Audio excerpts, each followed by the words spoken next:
Today, I'm going to go through the reward system in Heroes vs. Hordes. People always need to know, I got all this exchange currency, what do I spend it on? Well, I'm going to give you the mental model to figure out what's best in your situation. Now, each situation is unique, so you're going to have to figure this out for yourself. I can't tell you exactly what to get all of the time. But with this video, you'll understand the priority of the hardest to get items in Heroes vs. Hordes. So with that in mind, I'll go through all the base rewards in the game, looking at things like the exchange in Boss Brawl and Hero Clash. And then I'll go through the special events and give you a sense of what I typically think are the best things to get in each event. But why do you need to know this? Because it's a grind, and optimizing all of your currency will make the grind faster and easier, not to mention much more fun. And I'm Coles, a high-level HvH player. If you have any questions about any of the rewards here, please ask in the comments. All those little engagements really help get this video out.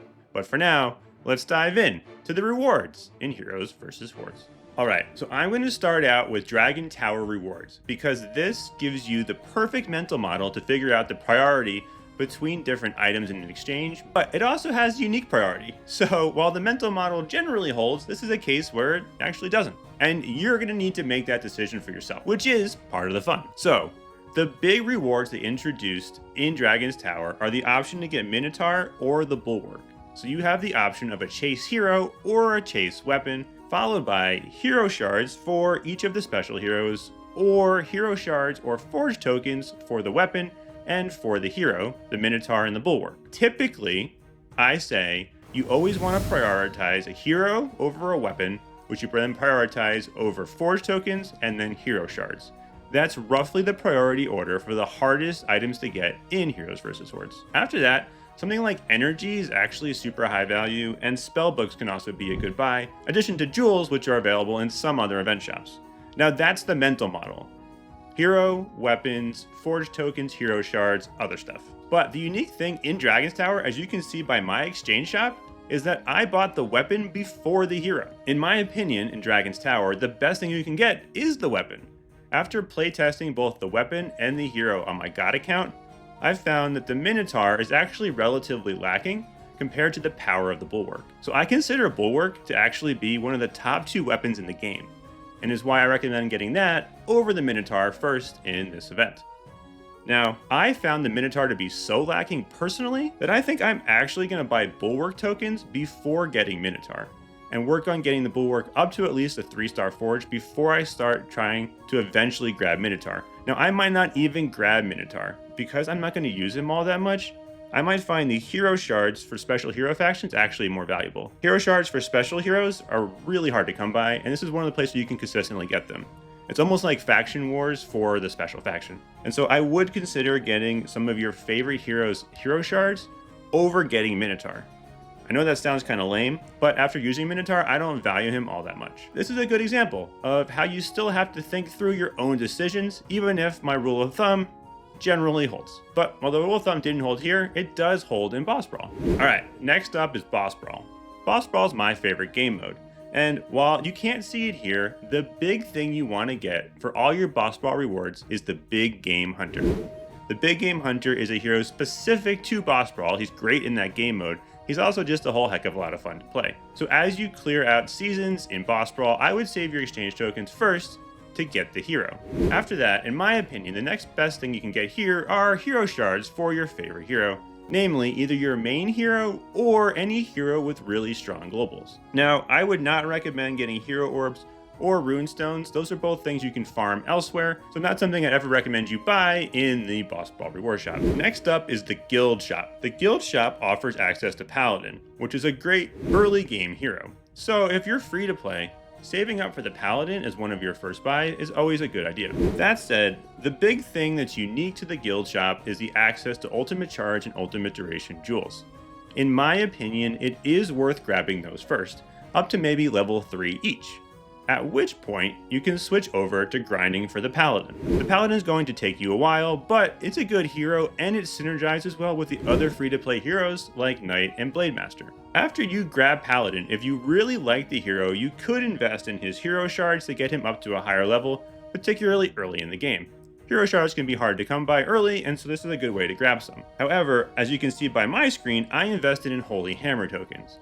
I did that because the Paladin's 3-star Forge is incredibly strong. After grabbing those level 3 Ultimate Duration, Ultimate Charge jewels, and then Paladin, I actually went back and only focused on Ultimate Duration and Ultimate Charge until I got both up to about level 7 or 8. Each week, once you have your Paladin shelf stable, then you can start investing here in Hero Orbs and Dust, and it's a really good source of both of those, particularly early in the game. And this is why I also recommend you get into an active guild, so that you can start getting these resources frequently. Note that you never want to buy any of these potions or the scrolls. Those are all things you'll just farm elsewhere, and they don't help you all that much. Next up, we have a really unique shop in the Hero Class shop. The Hero Class shop takes a while to grind through for all these freaking tokens, and it offers 2 chase heroes in the Circuit Breaker and Lionheart. When I originally started off the grind here, only Lionheart was an option, and I really wanted to get the hero for some reason, so I saved up over several months in order to get him. Now, Lionheart is just another shelf hero. He doesn't really add all that much, although he does synergize well again with the other free-to-play heroes like Paladin, Blade Master, and Knight.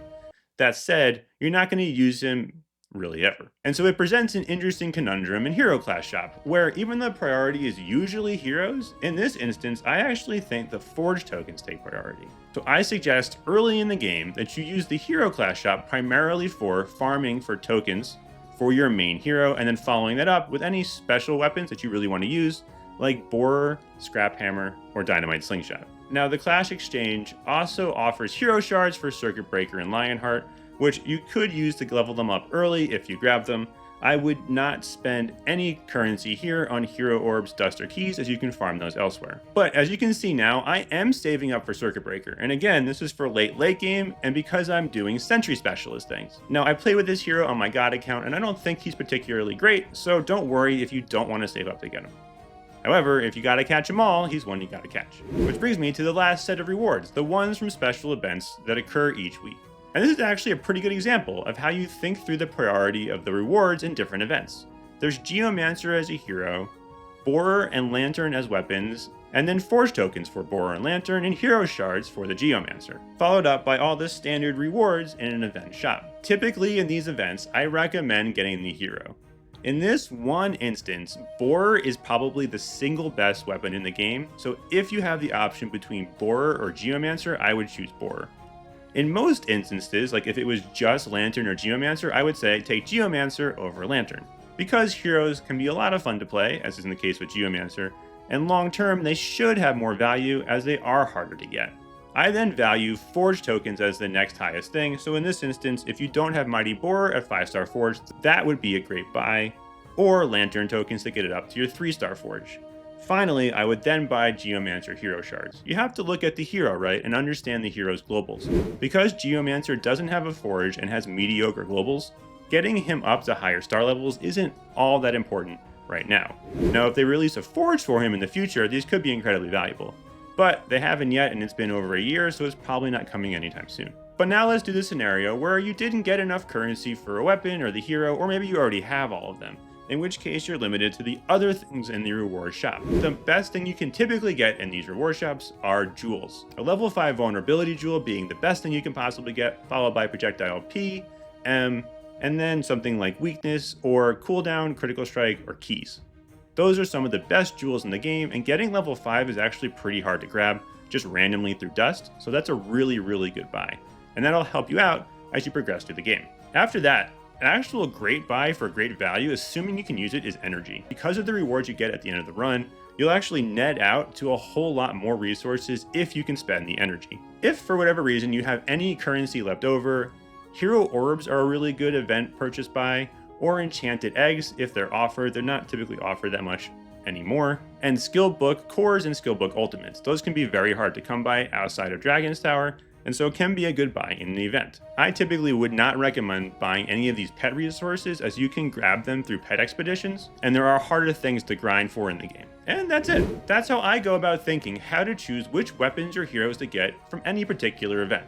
Again, the general priority is heroes, weapons, Forge tokens, Hero Shards, and then something like jewels, skill books, Hero Orbs, and then whatever other resource you need. And that way, you can stop asking on Discord every time what the best thing to get is from an event. And I'm Coles, a high-level HvH player. You can subscribe to my Patreon or become a member here for a chance at a monthly HvH giveaway. You can also become an executive producer. The executive producers of this video are Cake Invictus, Riverwind, The Wubba, Krabs, Charlos, Jason, Lady Ikeka, Paradox, Ark, Talanasti, Bunny, Samar, and Clinton. Thank you guys for your support, I really appreciate it. And I'm Coles, a high-level HvH player. If you have any questions about any of the rewards here, please ask in the comments. All those little engagements really help get this video out. And remember, always do your adventures!